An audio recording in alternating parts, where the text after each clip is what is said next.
फसलों में जो रोग फैलते हैं वो मिट्टी से फैलते हैं, हवा से फैलते हैं, पानी से फैलते हैं और बीज से फैलते हैं। तो बहुत सारे कारक हैं जो इन रोगों को फैलाते हैं। जो सब्जियों में, खास तौर से सब्जियों में से टमाटर है या बैगन है या मिर्च है, इस तरह की सब्जियों में बहुत सारे रोग जो हैं मिट्टियों से फैलते हैं, जिसमें या तो बीज सड़ जाता है या जो सीडिंग निकलती है वो सड़ जाती है, डैम्पिंग ऑफ हो जाता है, रूट रॉट हो जाता है, जड़ें काली पड़ के सड़ जाती हैं, या क्राउन रोट होता है, तने से ही पौधे गिर के सड़ जाते हैं। ये जो रोग हैं मिट्टी से होते हैं, इसमें बहुत सारी फंगस रहती हैं। और अगर हम फसलों की बात करें, जैसे चने में विल्ट है, पूरा पौधा सूख जाता है, इसमें भी जो है फंगस और बैक्टीरिया रहते हैं जो पौधे को सुखाते हैं। तो ये जो रोग मैंने आपको बताए, ये फंगस से हैं या बैक्टीरिया से हैं, ये मिट्टी के अंदर रहते हैं। इसी तरह से निमाटोड होता है, रूट नॉट निमाटोड होते हैं, सिस्ट निमाटोड होते हैं, जो जड़ों में अटैक करते हैं और फसलों की वृद्धि रुक जाती है। तो ये जो चाहे बैक्टीरिया है, फंगस है या निमाटोड है, ये जमीन में, मिट्टी में रहते हैं और मिट्टी में रह करके ही रोगों को फैलाते हैं। तो मिट्टी से फैलने वाले रोग जो हैं, उनके जो रोग करने की क्षमता है वो बढ़ती जाती है अगर हम सेम वही फसल को लगातार उगाते जाएं। इसलिए हमको ऐसी फसलों में रोग कम हो, फसल चक्र बदलना जरूरी है। ये लेक्चर इसी बात पे आधारित है कि आप अपनी फसलों को बदलें। अगर आप लगातार टमाटर ले रहे हैं उसको बदलें, लगातार प्याज ले रहे हैं, लहसुन ले रहे हैं, आलू ले रहे हैं, तो बहुत से ऐसे रोग, खासतौर से सब्जियों में ये रोग बहुत ज्यादा आ जाते हैं। और ये होते क्यों हैं, आज मैं इसी बात पे चर्चा करूंगा। मान लीजिए फंगस है और आपने कोई ये पौधा उगाया और ये फंगस जमीन में है और ये क्या करती है, रूट को अटैक करती है, चाहे पीथियम है, चाहे रोजेक्टोनिया है, फाइटोप्थेरा है, जो डैम्पिंग ऑफ डिसीज करती है। बहुत सारे इसी तरह से बैक्टीरिया भी होते हैं।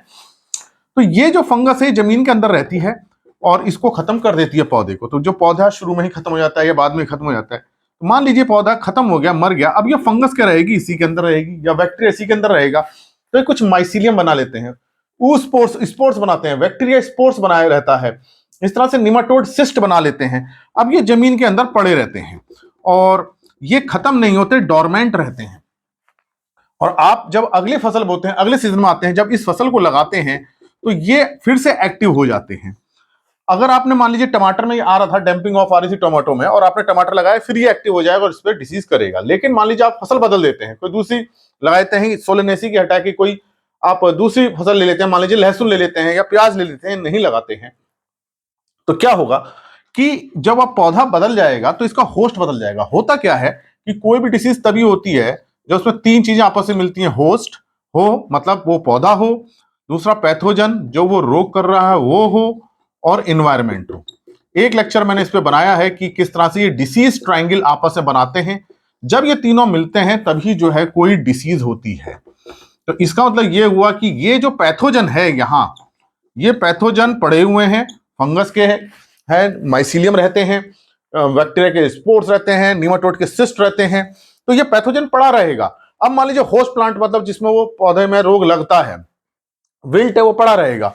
अब टमाटर को उगाएंगे, मान लीजिए टमाटर पौधा लगा देते हैं, तो ये एक्टिव हो जाएगा और इसमें डैम्पिंग ऑफ कर सकता है, सीडलिंग रॉट कर सकता है, रूट रॉट कर सकता है। चना आप लगा रहे हैं, बार बार चिकपी लगा रहे हैं, वो उसमें विल्ट डेवलप कर जाएगा। तो पैथोजन है, तो इसको मतलब हमको वो हटाने के लिए होस्ट को बदलना पड़ेगा। होस्ट तभी बदलेगा जब आप उस फसल को ना लगाएं। इसलिए आप क्या करें, फसल चक्र में बदलें। ये सबसे सही उपाय है कि उस पैथोजन की सीवियरिटी को कम करने के लिए, उस पैथोजन वो उसकी ताकत खत्म हो जाए, आप फसल चक्र को बदल दें। तभी आप इन रोगों की जो सीवियरिटी है उसको कम कर सकते हैं। तो फसल चक्र बदल के आप मिट्टी से होने वाले रोगों को कम कर सकते हैं। तो यहां हमने देखा, अगर हम होस्ट को चेंज कर दें, मतलब उस फसल को बदल दें, तो रोगाणु है, मिट्टी के अंदर है, लेकिन वो रोग नहीं कर पाएगा।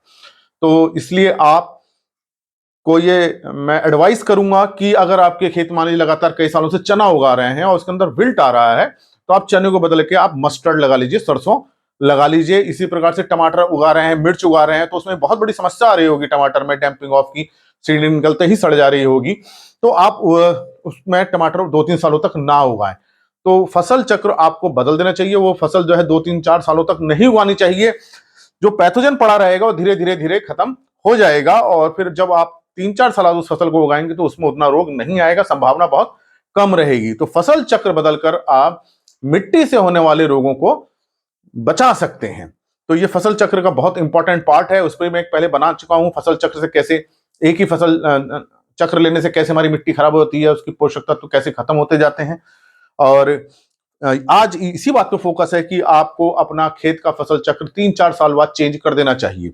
कोई भी फसल आप ले रहे हैं, चाहे आलू ले रहे हो, प्याज ले रहे हो, लहसुन ले रहे हो, कोई भी आप फसल ले रहे हो, धान गेहूं ले रहे हो 4-5 साल में, तो इसको जरूर चेंज करना चाहिए। और अगर डिसीज जल्दी जल्दी आ रही है तो और आपको फसल चक्र जल्दी जल्दी बदलना चाहिए। तो ये एक बहुत अच्छा उपाय है कि फसल चक्र बदल के हम रोग को कम कर सकते हैं, क्योंकि वो जो रोगाणु है मिट्टी के अंदर पड़ा है वो तभी काम करेगा जब उसका होस्ट, मतलब वही पर्टिकुलर फसल पे काम करता है।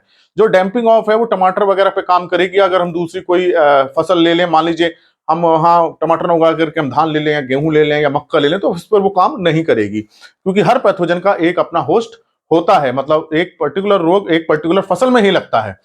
तो चूंकि मिट्टी के अंदर के पैथोजन के लिए हम केमिकल को बाद में यूज कर सकते हैं, लेकिन अगर हम फसल को ही बदल दें तो हमारा बहुत अच्छा उपाय हो जाएगा कि वो रोग नहीं आएगा। आशा है मेरी बात आपकी समझ में आई होगी। कैसे फसल चक्र बदल के हम मिट्टी से होने वाले रोगों को कम कर सकते हैं। खासतौर से जो निमाटोड वाली समस्या है उसको आप खत्म कर सकते हैं। विल्ट की बहुत बड़ी समस्या है चने में, उसको आप खत्म कर सकते हैं। टमाटर है, बैगन है, मिर्च में इसमें डैम्पिंग ऑफ की बहुत बड़ी प्रॉब्लम है, उसको आप खत्म कर सकते हैं। जितनी सब्जी वाली फसलें उसमें रूट रॉट की, सीड डिके की, क्राउन रूट की बहुत बड़ी समस्या होती है, उसको आप बदलें, सब्जियों को बदल दें, वो ना उगाएं 2-3 सालों तक, कोई दूसरी सब्जी उगाएं जो उस वर्ग की ना हो, मतलब उस फैमिली की ना हो, कोई दूसरे प्रकार की उगाएं। तो आप इन रोगों से बच सकते हैं और खेती का खर्चा आप कम कर सकते हैं। नहीं तो आपको क्या करना होगा, अगर वही फसल उगाएंगे बार बार तो आपको केमिकल्स करने पड़ेंगे, मिट्टी को आपको फ्यूमिगेट करना पड़ेगा और ज्यादा केमिकल डालने पड़ेंगे, उसमें खर्चा बढ़ता है। तो खर्चा ही बढ़ता है। पेस्टिसाइड जाते हैं सब्जियों में, वो भी हमारे पर्यावरण को, हमारी सेहत को नुकसान पहुंचाते हैं, मिट्टी को भी नुकसान पहुंचाते हैं, हर तरह का नुकसान होता है। तो इन नुकसानों से बचने के लिए अच्छा है आप फसल चक्र को बदल दें, तो आप अपने खेत को अच्छा रख सकते हैं, फसल को अच्छा रख सकते हैं, खेती की लागत को कम कर सकते हैं और अच्छा मुनाफा ले सकते हैं। इन वीडियोस को ज्यादा से ज्यादा लोगों के साथ शेयर करें ताकि उनको भी ये जानकारी मिले कि क्यों हमको फसल चक्र बदलना चाहिए और कैसे फसल चक्र बदलने से हमारा रोग क्यों नहीं आता, जबकि रोगाणु है। क्योंकि जब तक ये तीनों आपस में नहीं मिलेंगे रोग नहीं होता है। तो हमने क्या किया, होस्ट को ही बदल दिया। अब पैथोजन भी है, एनवायरमेंट भी है, लेकिन जब होस्ट ही नहीं है तो पैथोजन कुछ काम कर ही नहीं पाएगा। तो इसी प्रकार के लेक्चर के लिए आप कृषि किसान प्लेलिस्ट देखिए और अगर चैनल सब्सक्राइब नहीं किया तो सब्सक्राइब कीजिए। धन्यवाद।